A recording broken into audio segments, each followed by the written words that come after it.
자, 오늘도 신나고 즐거운 복습 퀴즈가 준비가 되어 있습니다. 잘 듣고 맞추시는 분들에게는 하늘나라에 큰 상급이 있으니 최선을 다해 주시기 바랍니다. 첫 번째 문제입니다. 자, 다음 성경 구절 네목 안에 공통적으로 들어갈 말은 무엇인가요? 레위기 10장 9절에서 11절이죠. 너와 내 자손들이 회막에 들어갈 때에는 포도주나 독주를 마시지 말라. 그리하여 너희 죽음을 면하라. 이는 너희 대대로 지킬 영원한 규례라. 그리하여야 너희가 거룩한 속된 것을 땡땡하며 부정하고 정한 것을 땡땡하고 또 나 여호와가 모세를 통하여 모든 규례를 이스라엘 자손에게 가르치라. 자, 뭘까요? 분별, 뭐라고요? 분별이요? 또 이 어려운 문제, 이거 다 성경 구절을 다들 외우고 계시는가 보세요. 대단하십니다. 자, 하나님께서는 제사장들에게 직무에 임할 때는 술을 먹지 말라 하세요. 맑은 정신으로 분별력을 가지라는 것이죠.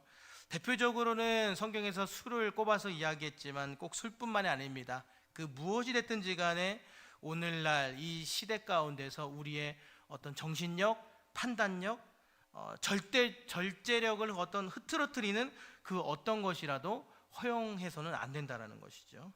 자, 두 번째 문제입니다. 성소에 들어가기 위한 정결 규례를 주신 내용이 아닌 것은, 자, 하나님 앞에 성소에 들어가기 위해서 정결 규례를 하는 가운데 하나님 주시지 않은 내용이 있습니다. 첫 번째 출산, 두 번째 피부병, 나병, 세 번째 곰팡이, 의복과 가죽에 대해서죠. 네 번째 유출병, 다섯 번째 연애. 연애는 알아서들 하는 겁니다. 알아서들 연애하고 알아서들 해야죠. 하나님이 연애까지도 관련해서 규례를 주시진 않았습니다. 자, 하나님께서 그의 백성들에게 이렇게까지 자세하게 정결 규례를 주시는 이유는 모든 질병과 아픔이 결국은 죄로 인해서 시작된 거다. 너희 인간사에 죄로 인해서 세상이 타락하고 인간이 부패했기 때문이다 라는 것이죠. 그래서 거룩한 하나님이 계신 성소 안에 들어오기 위해서는 모든 오염된 것들을 다 정결케 한 후에 하나님을 만나볼 수 있도록, 하나님 앞에 나아갈 수 있도록, 용서함을 받을 수 있도록 그렇게 기회를 주신 것이죠. 자, 세 번째 문제입니다. 다음의 설명은 무슨 날인가요? 속죄를 통해서 살아계신 하나님의 임재 안으로 들어갈 수 있게 해줬음을 백성들에게 알려주는 날이며, 속죄의 규정을 통해서만 하나님의 임재인 지성소에 들어갈 수 있도록 허락하신 날이다. 대제사장이 1년에 한 번 이 날에 들어갈 수 있다. 무슨 날인가요? 오늘 석탄일인데 석탄일 아닌가요? 네, 맞습니다. 속죄일. 제사장은 몸을 깨끗이 씻고 하나님이 정하신 예복, 세마포 옷을 입은 다음에 합당한 방법, 그러니까 대제사장이라고 해서 그런 신분을 가졌다라고 해서 아무렇게나 들어가는 것이 아니라 하나님으로부터 하나님 주신 그 합당한 방법을 통해서 그것도 허락한 시간에만 들어갈 수 있었다라는 것이죠. 그렇지 않으면 아무리 대제사장이라도 죽임을 당할 수 있는 거예요. 그만큼 속죄하는 일에 대해서 하나님은 아주 엄격하고 엄중하게 다루고 계십니다. 자, 마지막 문제입니다. 다음 성경 구절이 설명하는 것은 무엇인가요? 레위기 16장 21절 22절. 아론은 그의 두 손으로 살아있는 염소의 머리에 안수하여 이스라엘 자손의 모든 불의와 그 범한 모든 죄를 아뢰고 그 죄를 염소의 머리에 두어 미리 정한 사람에게 맡겨 광야로 보낼지니 염소가 그들의 모든 불의를 지고 접근하기 어려운 땅에 이르거든 그는 그 염소를 광야에 놓을지니라. 자연 방생인가요? 방목, 듀라셀, 아사셀, 뭡니까? 아사셀. 듀라셀은 아주 강력한 건전지입니다. 네. 자, 염소 한 마리는 여호와를 위해서 제물로 잡아서 그 피를 속죄소에 그 앞에 뿌리고 속죄를 행합니다. 그리고 제비 뽑힌 또 염소 한 마리는 아사셀을 위하여서 구별되어지는 거죠. 그래서 이스라엘 백성들의 모든 죄를 실어서 거기에다 다 실어서 광야에 내보내게 해서 결국에는 죽음에 이르게 되는 그런 길인 거죠. 그래서 이러한 일들이 매년 속죄일마다 반복되는 거예요. 매년 속죄일마다 하나님은 여러 제사들과 또 속죄를 통해서 또 말씀하시는 것은 하나님은 어떤 인간의 죄에 초점을 맞추고 그 죄에 걸려들면은 벌을 주는 것에 하나님이 초점을 두는 것이 아니라 어떻게든 하나님은 하나님의 백성 가운데 발생해 있는 그런 죄들을 제거하고 거룩하신 하나님 앞으로 나아올 수 있도록 그들을 정결하게 하시는데 하나님이 초점을 두시는 거예요.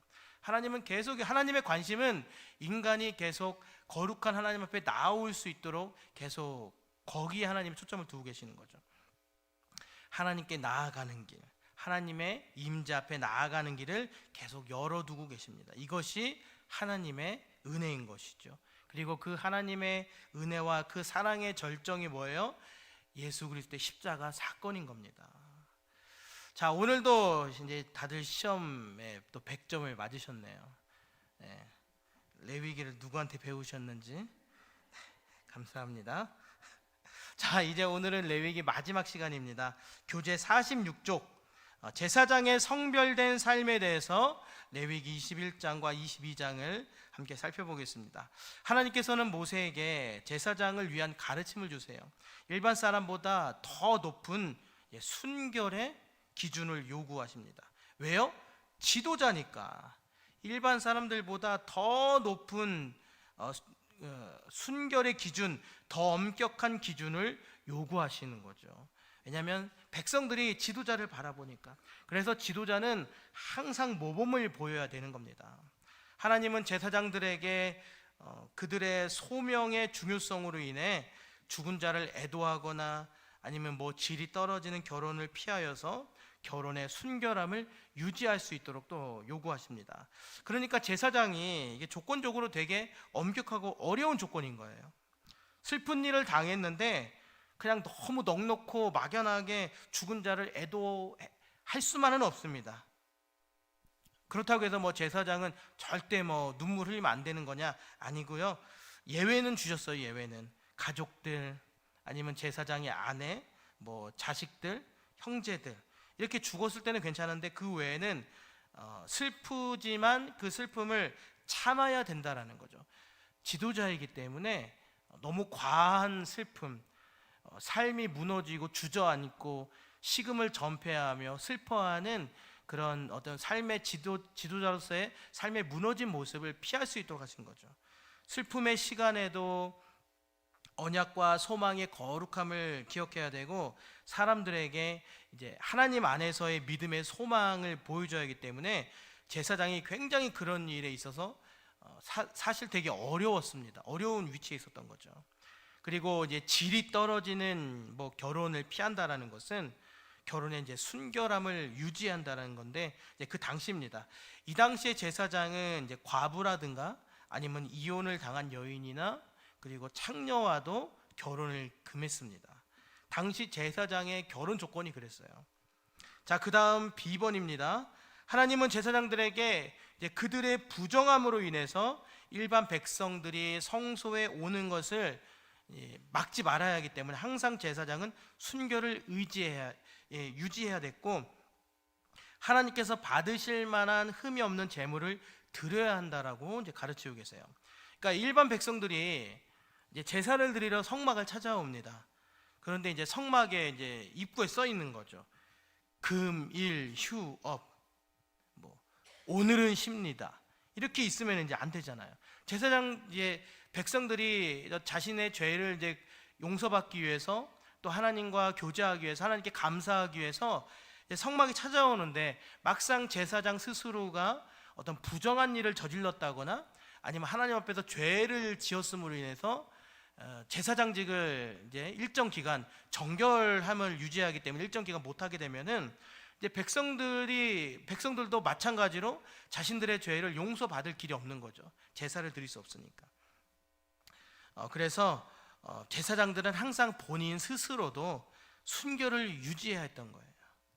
이렇게 하나님께서 이제 영적 지도자로 부르신 사람은 행하는 모든 일에서 여호와의 영광을 드러내며 회중에게 믿음의 본을 보여야 하는 것입니다. 이처럼 지도자로 산다라는 것은 쉽지 않은 일이고요.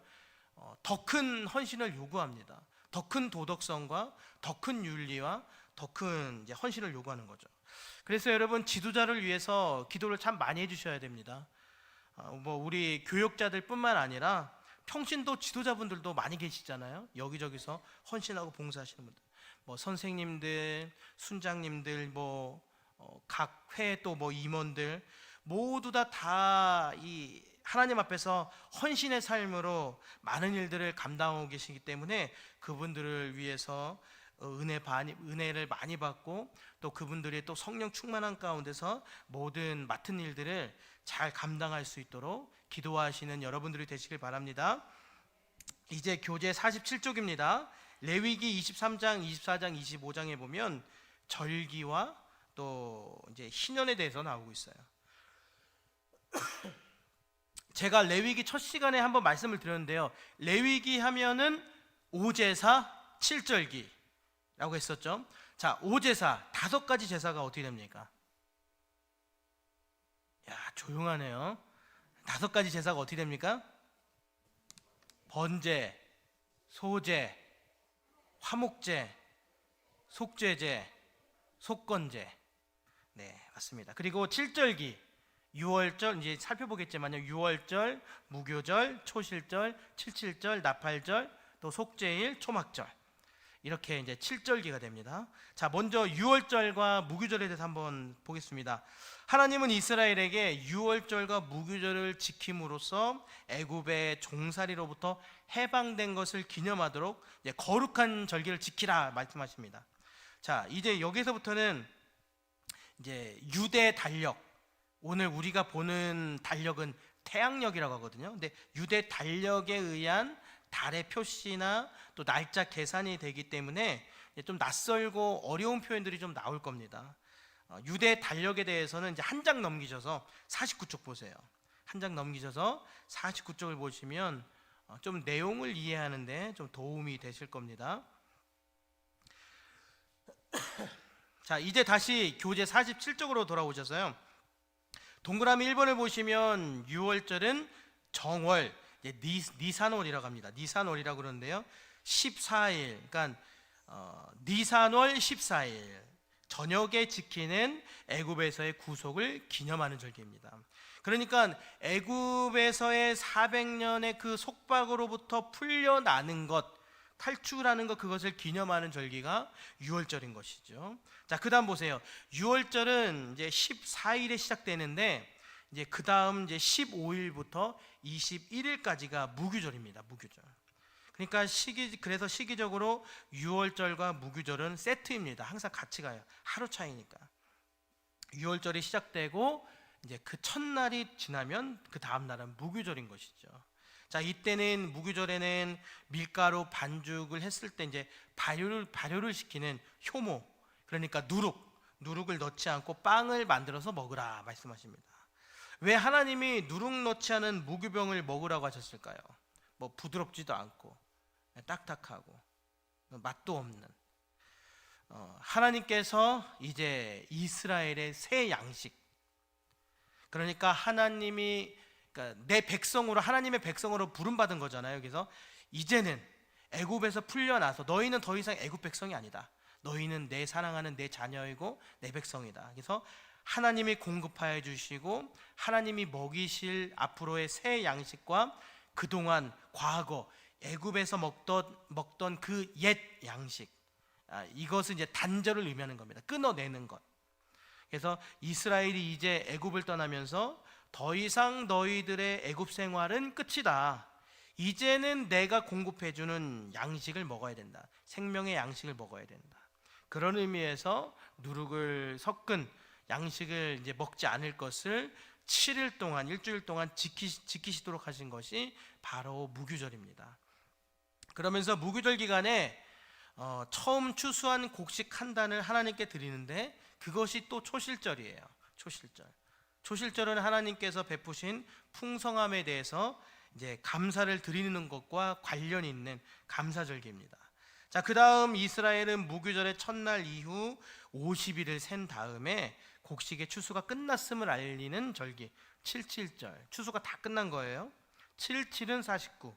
그래서 49일째 다음 날 50일째를 다 센 다음에 칠칠절이다라고 합니다. 그 날을 다 센 다음에, 자, 이날에 마지막 이제 추수를 이제 끝낸 거니까요. 그 마지막 추수한 그 밀로 이제 만든 빵을 하나님 앞에 드리고 추수를 축하하면서 하나님께서 베풀어 주신 것을 축하하는 절기, 감사하는 절기.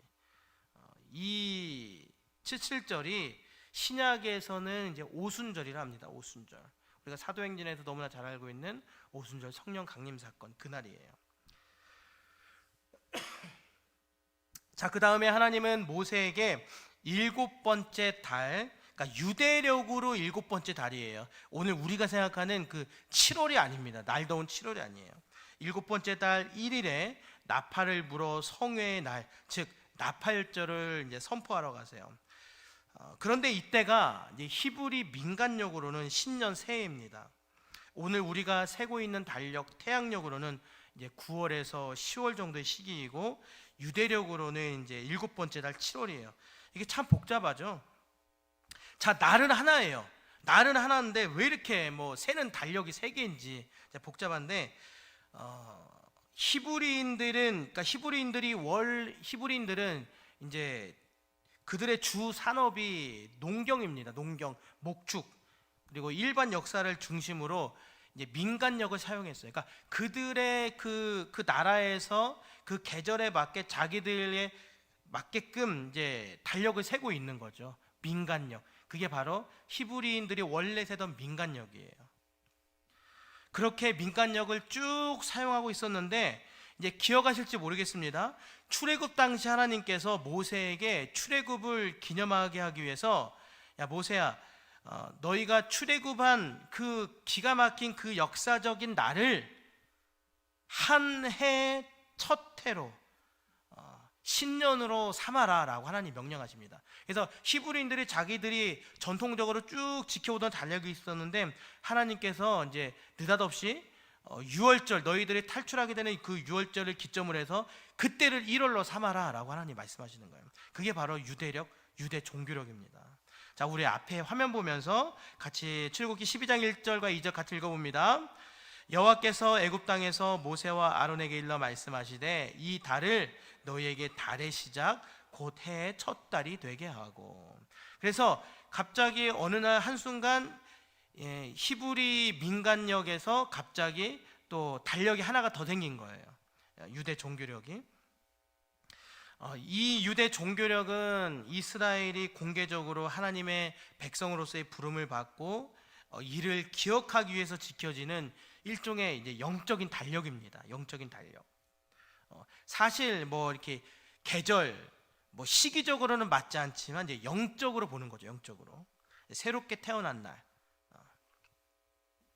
그래서 이스라엘은 1년에 이제 새해, 신년, 우리로 하면 설날이 2번 있는 거예요. 우리도 2번 있잖아요. 우리도 신정과 구정이 있죠. 마찬가지입니다. 그래서 이스라엘은 이제 오늘 우리가 지키는 태양력으로 보면 3월과 4월이 이제 출애굽 이후 유대 종교력으로는 니산월 1월입니다. 오늘 우리에게 3월과 4월이 유대인들이 지키는 종교력으로는 이제 1월 신년인 거죠. 그리고 오늘 우리의 9월과 10월이 히브리인들 자기들이 전통적으로 지키는 걸로는 1월이에요. 하지만 유대 종교력으로는 티슈리 월이라고 해서 이제 7월입니다. 그래서 유대인들은 니산월 1월과 이제 티슈리 월 1월에 이제 그들은 그들대로 설날을 보내는 거예요. 신정과 구정을. 자, 다시 나팔절 절기로 돌아오겠습니다. 이렇게 티슈리 월 1일에 나팔을 불어서 새해를 알립니다. 새해를 알리고 그 해의 추수를 마감하고 노동도 멈추고 영적인 갱신. 왜냐? 다시 이제 설날이니까 영적인 갱신과 감사의 축제를 즐겼습니다. 이렇게 나팔절은 감사의 축제 절기인 거예요. 그 다음에 또 티슈리월 또 그 같은 달에 10일 10날에 백성들을 위해 속죄하는 속죄일로 구별하라고 하나님 말씀하십니다. 우리가 속죄일에 대해서 공부했었죠. 속죄일. 이날에는 이스라엘 백성들이 모든 일을 그치고 또 자신을 낮추고 하나님 앞에 속죄를 위한 제물로 거룩한 집회를 드렸어요.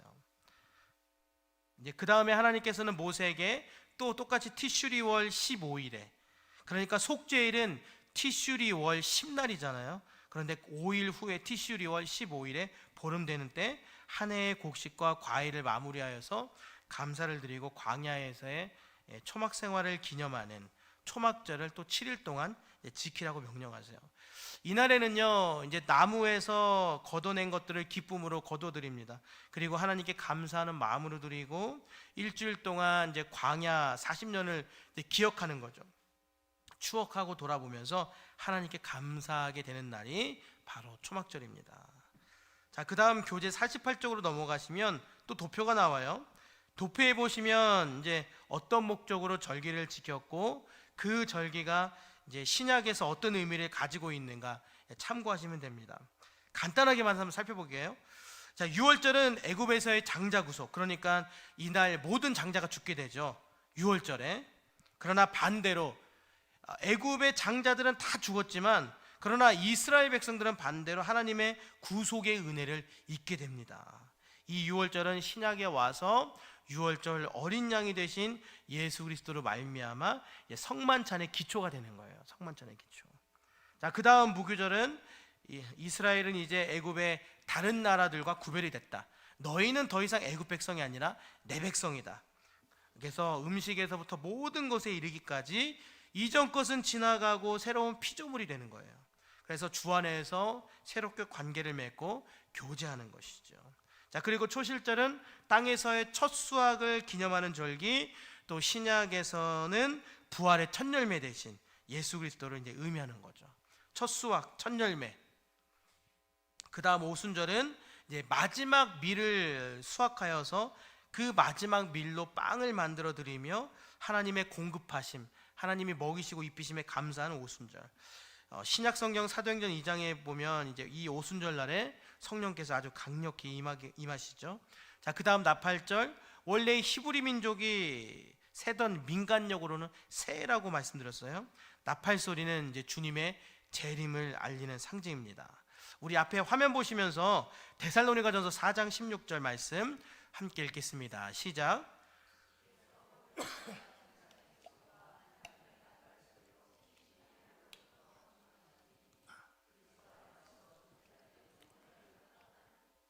나팔절은 이제 신약에서 주님의 재림을 의미하는 거예요.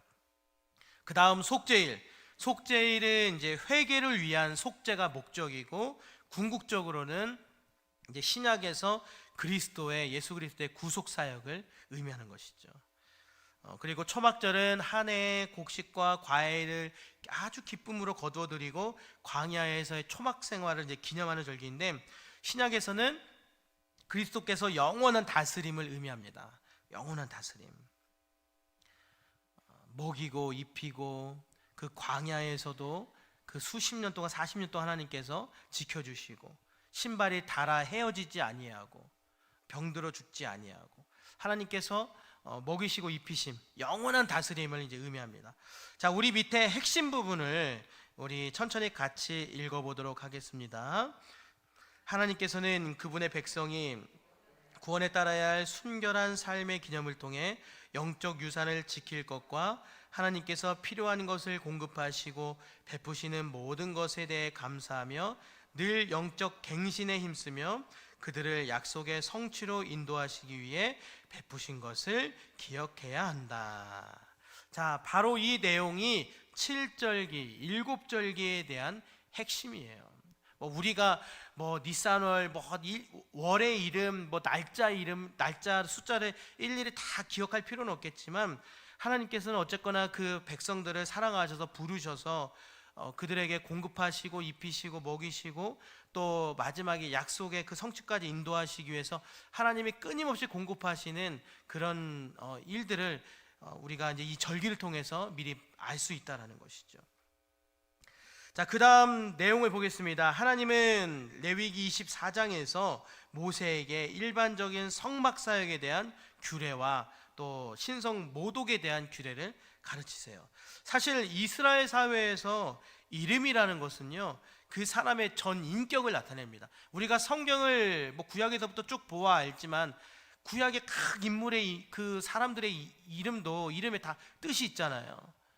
그 사람의 인물의 이름을 보면은 이 사람의 인생이 어땠구나, 어떻구나, 어떤 에피소드가 있었구나를 알 수 있잖아요. 마찬가지입니다. 유대 사회에서 사람의 이름은 그 사람의 일생을 보여주고 인격을 나타내는 거예요. 그래서 이스라엘 백성들의 이름엔 다 뜻이 있습니다. 마찬가지로 하나님의 이름은 하나님의 속성, 하나님의 인격을 드러내는 건데, 그 하나님의 인격에 모독적인 행위를 하는, 하나님의 이름을 저주하는 그런 사람이 있었던 것이죠. 죄송합니다. 그 일을, 하나님을 어떤 모독한 그 한 사건을 예로 들어서 신성 모독이 얼마나 큰 범죄인지를 가르쳐 주세요. 우리 레위기 24장 10절과 11절을 함께 찾아서 읽겠습니다. 레위기 24장 10절과 11절 시작.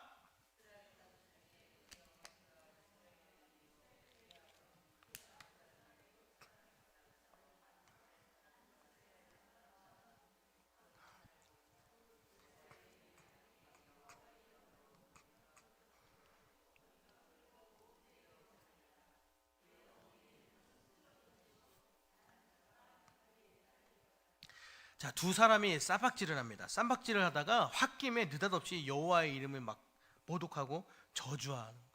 그러니까 신성 모독을 하게 된 거죠. 이 일에 대해서 하나님은 허허하고 넘어가시는 것이 아니라 엄청 엄중하고 엄격하게 다루시는데요. 우리 24장 14절에서 16절을 함께 읽겠습니다. 24장 14절에서 16절. 그 저주한 사람을 진영 밖으로 끌어내어 그것을 들은 모든 사람이 그들의 손을 그의 머리에 얹게 하고 온 회중이 돌로 그를 칠지니라. 너는 이스라엘 자손에게 말하여 이르라. 누구든지 그의 하나님을 저주하면 죄를 담당할 것이요 여호와의 이름을 모독하면 그를 반드시 죽일지니 온 회중이 돌로 그를 칠 것이라.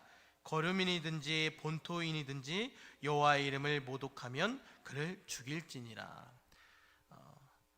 열애가 없어요. 열애가 없어요. 하나님의 이름에 대해서 함부로 하지 말라는 거예요. 부당한 사용을 금지하고 주의 이름을 거룩하게 지키라는 겁니다. 여러분, 빌립보서 2장에 보면 하나님께서 예수 그리스도를 지극히 높여 모든 이름 위에 뛰어난 이름을 이제 주셨다라고 말씀하시잖아요. 그리고 하나님께서 그 모든 사람의 무릎을 그 이름 앞에 꿇게 하신다라고 말씀하십니다. 그만큼 귀하신 이름이에요. 우리가 함부로 판단하고 함부로 내뱉을 수 없는 그런 이름입니다. 우리는 그 이름을 욕되게 하는 일이 없어야 할 줄로 믿습니다. 여러분, 우리가 하나님의 이름을 욕되게 하지 않는다라는 것이 뭐 하나님을 뭐 부르면서 우리가 무슨 막 쌍욕을 하고 이런 것이 아니라 하나님의 그 지극히 높으신 이름이 우리의 삶에서 떨어지면 안 된다라는 거예요. 격이 떨어지면 안 된다라는 거예요. 우리의 삶에서 늘 하나님의 이름이 영광돼야지 우리의 삶을 통하여서 저 사람 봐라, 저 사람 저 예수민 교회에서 뭐 집사라더라, 권사라더라, 장로라더라, 목사라더라, 이렇게 해서 하나님의 이름을 결국에는 궁극적으로는 하나님의 이름이 욕먹는 거잖아요. 그렇게 해서 우리가 그러한 삶을 살아가서는 안 된다라는 겁니다. 자, 이제 그 다음에 보시면 하나님은 이스라엘 백성에게 7년이 되는 해마다 하나님께서 지난 6년 동안, 그러니까 7년이 되는 해 지난 6년을 베푸신 것과 또 7년째 공급하실 것을 감사하기 위해서 그 땅을 이제 그 해를 땅을 위한 안식년을 지키라고 명령하세요. 그러니까 6년이라고 1년을 쉬라는 거예요. 그게 안식년인 거죠. 그래서 7년째에는요, 이제 뭐 땅에 씨를 뿌린다거나 뭐 가지치기를 한다거나 가꾼다거나 자연적으로 자라나는 그 어떠한 것도 행동도 하지 말라고 하고 그 어떠한 것도 수확하지 않도록 완전히 안식을 누리라고 말씀하십니다. 일을 하지 말라는 거예요. 뭐 수풀이 우거졌네, 야 저거 가지치기 해야 되는데, 그런 거 하지 말라는 거예요. 그러니까 안식년은 이 세상 모든 만물, 특히 이스라엘이 경작하고 땀 흘려서 얻는 그 소산에 대한 모든 것, 이 모든 것이 다 그 모든 주권이 하나님께 있음을, 하나님의 은혜로 풍성함이 주어진다라는 것을 선포하는 날인 거예요. 여러분, 그래서 우리가 말이 뭐 안식년이다, 유대인들 안식년을 지켰다라고 하는데, 여러분, 안식년을 지키는 것이 참 쉬운 일이 아닙니다. 생각해 보세요. 안식년을 지킨다라는 것은요, 1년 동안 내가 농사를 안 짓는 거잖아요. 물질적으로 어떠한 수입이 없어요. 그렇게 1년을 지내야 됩니다. 그러면은 우리가 무엇을 가지고 그 1년을 살아가야 될까요? 하나님에 대한 믿음을 가지고 1년 동안 살아가는 거예요. 그러니까 엄청나게 대단한 일이죠. 우리가 안식년 하면 되게 막연하게 뭐 안식년 지켰다, 야 뭐 6년 동안 열심히 일하고 1년 동안 그 땅도 쉬게 했대 라고 생각하지만, 여러분 사실은 이 당시에 이 안식년을 지킨다는 것은 상당한 믿음이 있지 않으면 지킬 수 없는 거예요. 내가 어떠한 경제 활동도 하지 않지만 하나님께서 1년 동안 내가 굶어 죽지 않도록, 내 아내와 처자식이 굶어 죽지 않도록 하나님께서 돌보시고 입히심을 믿으면서 1년간 살아가는 것이죠. 자, 그 다음에 보시면 이스라엘은 7번의 안식년 후에 이제 그 해의 속죄일에 나팔을 불어서 온 땅에 자유를 선포하게 되는데, 이때가 바로 희년입니다. 우리 레위기 25장 10절과 11절, 레위기 25장 10절과 11절 함께 읽겠습니다. 시작. 너희는 50년째 해를 거룩하게 하여 그 땅에 있는 모든 주민을 위하여 자유를 공포하라. 이 해는 너희에게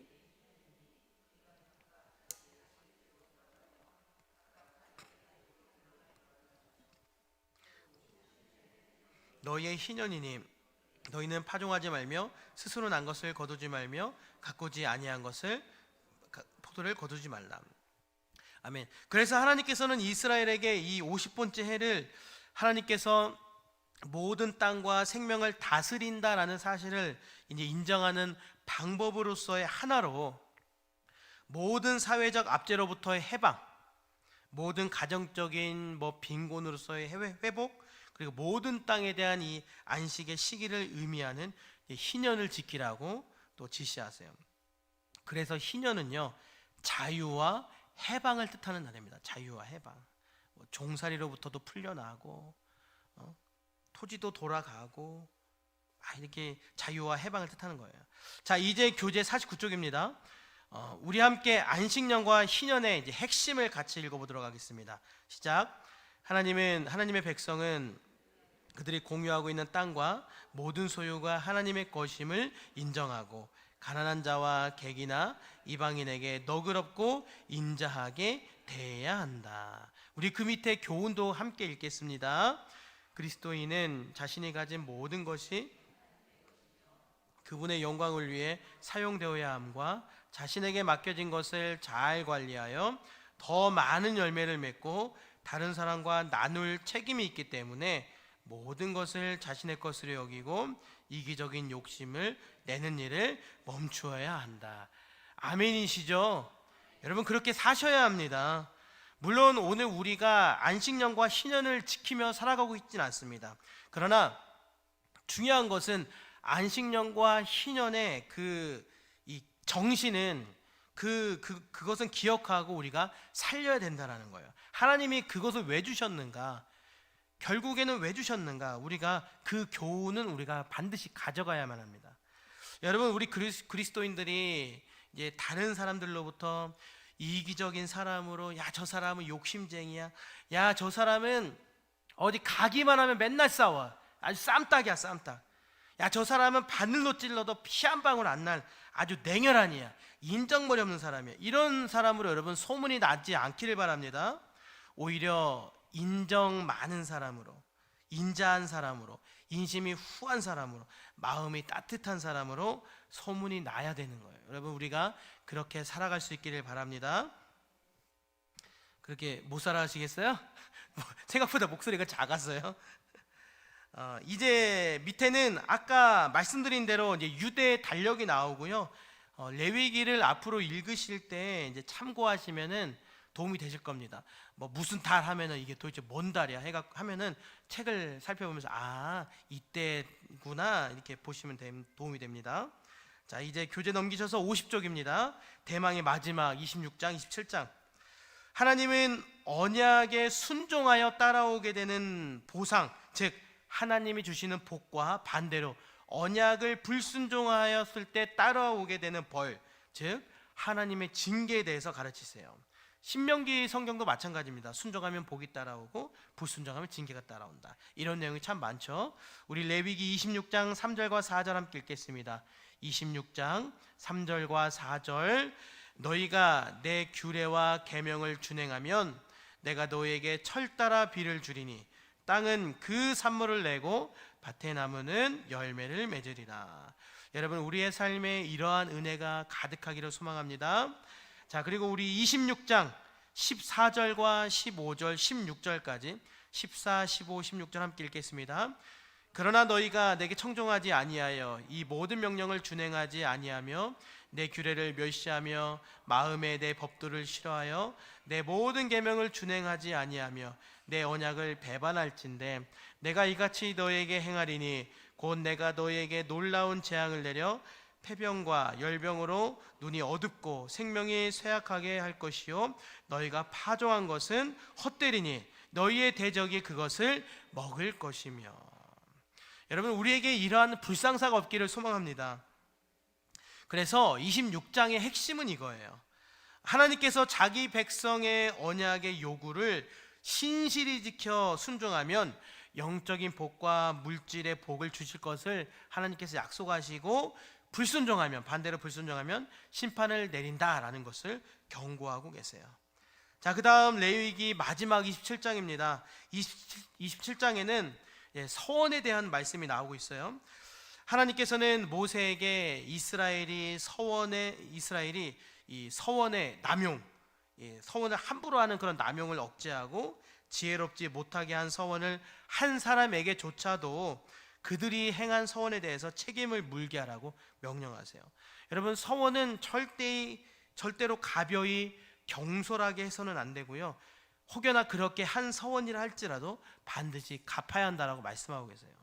그래서 27장의 핵심은 하나님께서 자기 백성이 서원하거나 약속한 것을 신실히 행하고 그 서원과 약속이 합당한지 주의를 기울일 것을 요구하신다.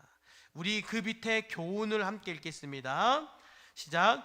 그리스도인은 자기가 한 말을 지키고 세상의 진실함과 신실함을 보여줘야 한다. 여러분, 꼭 그렇게 살아가시길 바랍니다. 우리는 세상에 대해 책임이 있어요. 세상 사람들이 우리 그리스도인을 볼 때 약속도 안 지키고 거짓말하는 사람으로 우리가 인식된다라면 그것은 우리가 잘못 살고 있는 것을 보여주는 거예요. 우리는 우리가 한 말을 지켜야 됩니다. 약속했으면 지키고, 특별히 세상에 대해서는 더더욱 그래야 하는 것이죠. 자, 우리 양옆에 계신 분들과 이렇게 한번 인사하겠습니다. 언제나 어디서나 신실한 그리스도인으로 삽시다.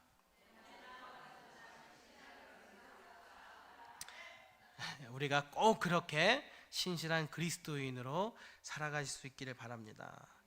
자, 이렇게 해서 레위기 1장에서 27장까지 내용적으로 마쳤고요. 우리 다시 한번 정리해 보겠습니다. 교재 51쪽. 레위기의 주제가 뭡니까? 레위기 주제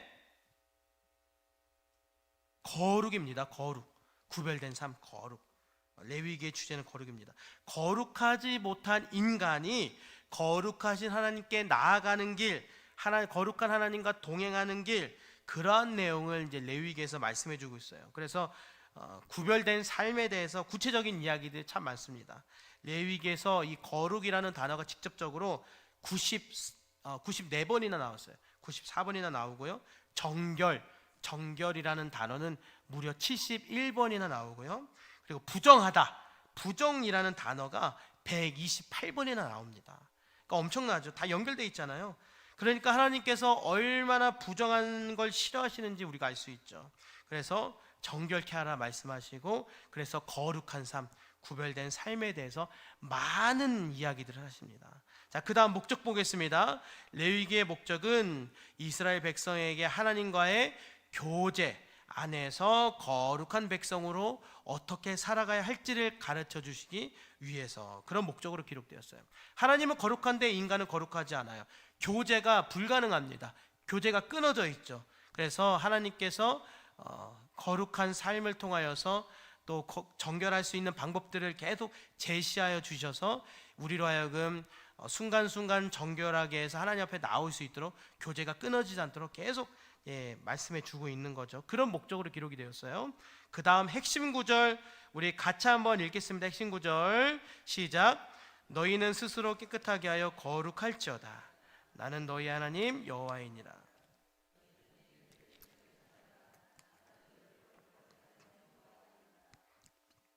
나는 너희의 하나님이 되려고 너희를 애굽 땅에서 인도하여낸 여호와라. 내가 거룩하니 너희로 거룩할지어다. 아멘. 하나님의 백성은요, 말이 필요 없어요. 말이 필요 없어요. 그냥 거룩한 삶으로 거룩이 드러나야 합니다. 우리가 말만 거룩 하지 말고 우리의 삶에서 나타내야 합니다. 자, 우리 그다음 마지막으로 적용을 한번 보겠습니다. 우리가 거룩함을 추구해야 되는데 어떻게 거룩함을 그럼 추구할 수 있을까? 첫 번째는 세상의 가치관을 본받지 않는 겁니다. 세상의 가치관이 아닌 거죠. 세상의 가치관 하면 뭐가 있을까요? 돈이 있죠. 또 권력이 있죠. 너희들 마음대로 내키는 대로 해라. 뭐 자녀는 내 소유다. 이런 것조차도 다 세상의 가치관이에요. 그러나 우리는 세상의 가치관이 아니라 하나님의 가치를 선택해야 하는 거죠. 성경적인 가치관, 기독교적인 가치관, 신앙적인 가치관을 선택하고 또 선택했으면 실천을 해야겠죠. 실천을 하고 매일매일 죄를 멀리하고 죄를 해결해야 됩니다. 근데 우리가 죄를 내가 해결하고 싶다고 마음대로 되는 게 아니잖아요.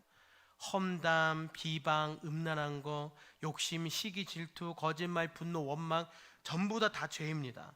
우리가 하루하루 살면서 그러한 죄를 졌다라면 우리가 이제 죄를 멀리하겠지만 그 죄를 놓고서 우리가 회개도 해야겠죠. 예수 그리스도의 이름으로 회개하는 또 삶을 살아가야 합니다. 그 다음에 하나님과의 친밀한 교제를 우리가 힘써야 되는 거죠. 하나님과의 친밀한 교제, 우리가 오늘날 하나님과의 친밀한 교제 뭘 할 수 있을까요? 말씀 봐야겠죠. 기도해야겠죠. 또 섬기는 일, 하나님이 기뻐하시는 일들을 우리가 하면서 살아가는 것이죠. 그 다음에 또 중요한 것은 이제 거룩함을 추구하는 자들과 함께 교제해야 되고, 믿음 안에서 형제 자매된 사람들과 함께 교제하고, 또 세상에서는 우리가 믿는 사람들이라고 해서 믿는 사람들과만 교제하냐? 아니죠. 우리가 구별된 삶을 가지고 세상에 나가서 이웃들과도 함께 교제하면서 또 결국은 그것이 복음을 전하는 삶인 것이죠. 예수 믿는 사람들끼리만 서로 똘똘 뭉치고 친할 것이 아니라 세상에 나아가서 또 그들에게 우리가 또 그들과 함께 교제하면서 하나님의 사랑을 나눠줘야 하는 것이죠. 내가 수유주안교회를 다니는데 또 남들과 다르게 사는 삶을 또 모습을 보여주기도 해야 하는 겁니다. 내가 수유주안교회 집사인데, 내가 수유주안교회 권사하고 장로인데, 목사인데, 남들과 다르게 사는 삶의 모습을 우리가 세상에서 보여줘야 하는 거죠.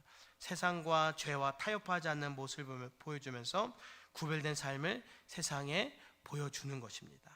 그러한 삶으로 우리가 더욱더 거룩한 삶, 정결한 삶, 구별된 삶을 살아갈 수 있는 것이죠. 자, 이렇게까지 해서 이제 장장 3주간에 걸쳐서 그 어렵다던 레위기가 끝이 났습니다. 복잡하시죠?